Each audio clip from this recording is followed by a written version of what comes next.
Song of Solomon chapter 3, here you see the difficulty in the relationship between Solomon and this Egyptian girl whom he has fallen in love with.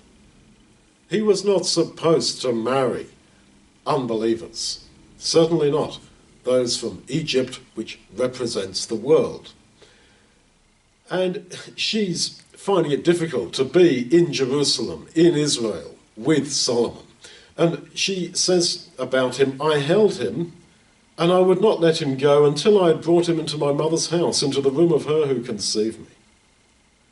So her desire, her fantasy, was to get Solomon to quit being king of Israel and living in Jerusalem and come and live with her in her mum's house back in Egypt.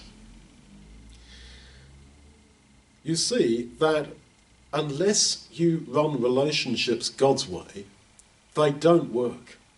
It all ends in tears and in tension, which is why at the end of the book of Song of Solomon, Solomon and this girl separate with some bitterness on both sides.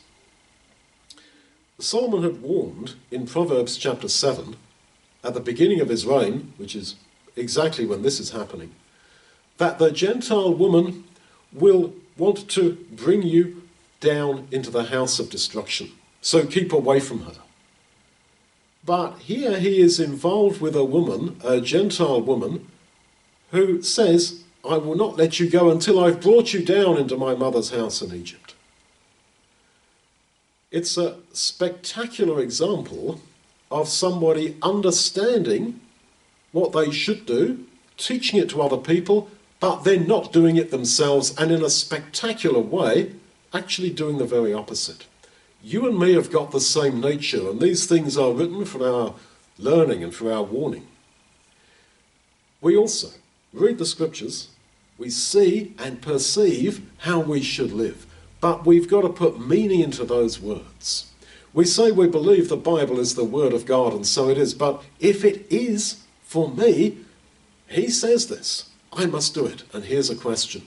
When was the last time you read something in the Bible and you actually physically, materially went out and did something or stopped doing something? For example, when you understood you should be baptized, you got baptized. But that's got to continue. When was the last time?